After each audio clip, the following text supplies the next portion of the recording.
नमस्कार दोस्तों, एक बार फिर से हम अपने चैनल पर आपका हार्दिक स्वागत करते हैं। तारीफ करूं क्या उसकी जिसने तुम्हें प्यार से अपने ये नहीं होते प्यार।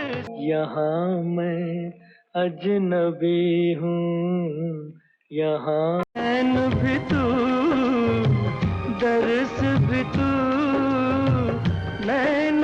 ऐ दिल है मुश्किल जीना यहाँ, जरा हट के जरा बच के ये है। इन एक से बढ़कर एक गीतों को गाकर रफ़ी साहब हमारे दिलों में घर कर गए हैं। उनके गीतों के रूप में उनकी स्मृतियां आज भी हमारे दिलो दिमाग में ज़िंदा हैं। लेकिन एक दौर ऐसा भी आया था जब इस महान गायक ने गायकी को छोड़ने का फैसला कर लिया था, जिससे सारा बॉलीवुड हक्का बक्का रह गया था। ये फैसला उन्होंने उस दौर में किया था जब वे अपनी गायकी के शिखर पर थे। उनके इस फैसले ने किशोर दा को भी एक मौका दिया था, जिसके कारण बाद में पार्श्व गायकी के क्षेत्र में किशोर दा का वर्चस्व स्थापित हो गया था।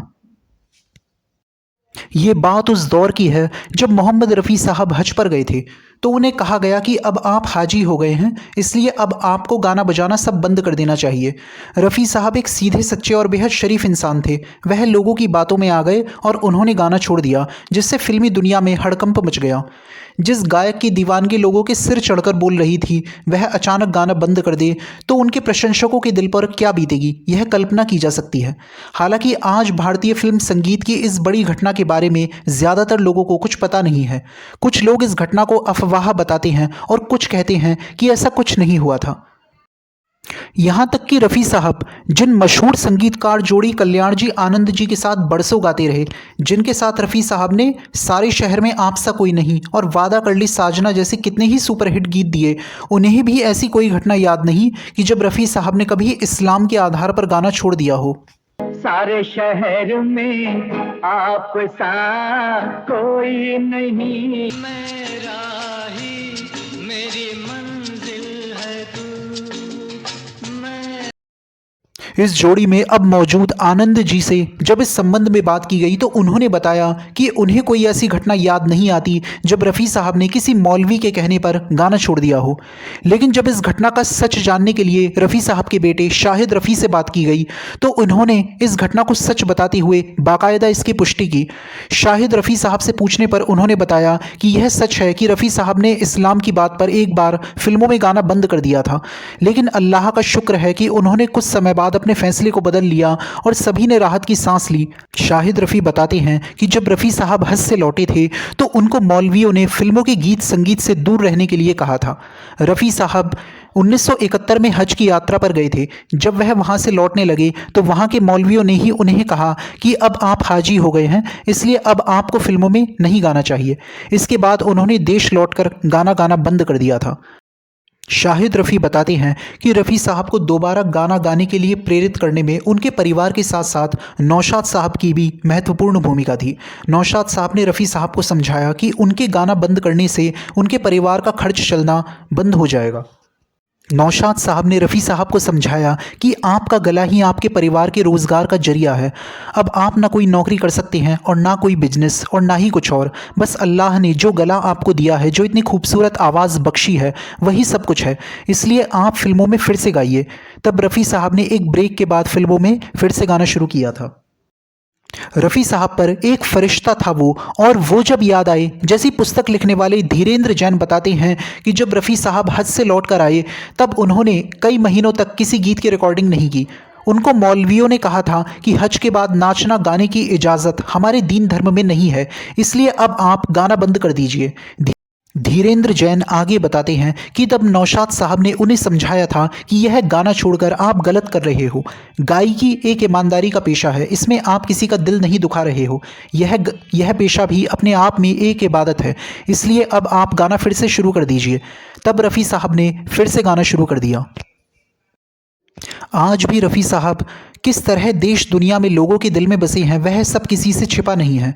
रफ़ी साहब के इंतकाल को अगले साल जुलाई में 41 बरस हो जाएंगे, लेकिन रफ़ी के गीत आज भी उतने ही लोकप्रिय हैं जितने उस दौर में थे। कोई उनसे आगे या उनकी बराबरी तो क्या, उनके ज़्यादा करीब भी नहीं पहुंच सका।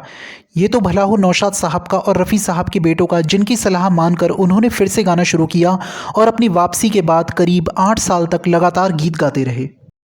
रफ़ी साहब के करियर को स्थापित करने में नौशाद साहब की महत्वपूर्ण भूमिका थी।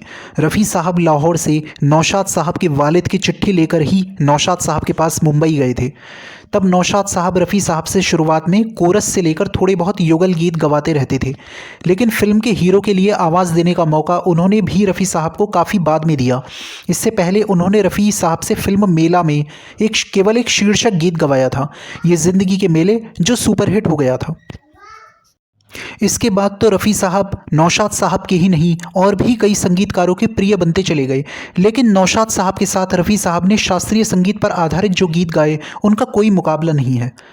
इसके अलावा मधुबन में राधिका नाचे रे, कोई सागर दिल को बहलाता नहीं, कल रात ज़िंदगी से मुलाकात हो गई, आज की रात मेरे दिल की सलामी और आज पुरानी राहों से कोई मुझे आवाज़ ना दे, इन गीतों में शुमार हैं जो उन्होंने नौशाद साहब के संगीत निर्देशन में गाए।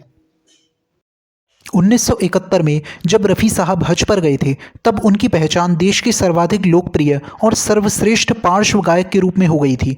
उनकी इस बड़ी पहचान में सबसे बड़ी भूमिका रही नौशाद साहब की। नौशाद साहब के संगीत निर्देशन में 1952 में प्रदर्शित फिल्म बैजू बावरा के 2 गीतों ने ही रफ़ी साहब को एक शीर्ष गायक के तौर पर स्थापित कर दिया था। ये 2 गीत थे ओ दुनिया के रखवाले और मन तड़पत हरि दर्शन को आज। रफ़ी साहब ने राग दरबारी और राग मालकौस पर आधारित अपने आरोह अवरोह की जो बानगी पेश की थी वह आज भी अनुपम है। रफ़ी साहब को अपने करियर में कुल 6 फिल्मफेयर पुरस्कार मिले, जिनमें 5 पुरस्कार उनको हज जाने से पहले 1968 तक मिल गए थे। ये गीत थे चौंधवी का चांद हो तुम, तेरी प्यारी प्यारी सूरत को, चाहूँगा मैं तुझे सांझ सवेरे, बाहरों फूल बरसाऊँ और दिल के झरोके में तुझको बिठाकर। इन गीतों के अलावा रफ़ी साहब के और भी प्रमुख गीत जो लोकप्रिय हुए थे, उनमें से प्रमुख गीत हैं ये महलों ये तख्तों ये ताजों की दुनिया, खोया खोया चांद, टूटे हुए ख्वाबों ने, ये चांद सा रोशन चेहरा, छलकाए जाम, आजकल तेरे मेरे प्यार के चर्चे, बड़ी मस्तानी है मेरी महबूबा, लिखे जो खत तुझे, तेरी आंखों के सिवा, बदन पे सितारे लपेटे हुए, रात के हम सफ़र, ये रेशमी जुल्फ़ें, कौन है जो सपनों में आया और मैं कहीं कभी ना बन जाऊं। हज से वापसी के एक अंतराल के बाद रफ़ी साहब ने फिर से फिल्मों में गीत गाना शुरू किया। तब भी उन्होंने एक से एक सुंदर गीत अपने श्रोताओं को दिए। यहाँ तक कि 1977 में आई फिल्म हम किसी से कम नहीं हैं कि एक गीत क्या हुआ तेरा वादा के लिए रफ़ी साहब को पहली बार सर्वश्रेष्ठ पार्श्व गायक का राष्ट्रीय पुरस्कार भी मिला था। साथ ही इस गीत के लिए उन्हें 6ठी बार फिल्मफेयर पुरस्कार पाने का मौका भी मिला था। अपनी इस वापसी के बाद रफ़ी साहब ने हम किसी से कम नहीं हैं के साथ यादों की बारात, अभिमान, बैराग, लोफर, हवस, दोस्ताना, अदालत, अमर अकबर एंथनी, कुर्बानी और कर्ज जैसी कई फिल्मों के लिए बहुत से यादगार गीत गाए, जिनमें दर्दे दिल दर्दे जिगर, तेरी गलियों में न रखेंगे कदम, क्या देखते हो, तेरी बिंदिया रे, चुरा लिया है तुमने जो दिल को, चांद मेरा दिल और आज मौसम बड़ा बेईमान जैसे गीत भी शामिल हैं। जाहिर है यदि रफ़ी साहब अपने फैसले को नहीं बदलते तो शायद फिल्म संगीत का अनमोल खजाना इतना समृद्ध ना होता और रफ़ी साहब के सुरीले संगीत का शानदार सफ़र भी अधूरा सा लगता। आज के वीडियो में इतना ही, फिर किसी रोचक तथ्य के साथ हम एक बार फिर से हाजिर होंगे। तब तक के लिए धन्यवाद।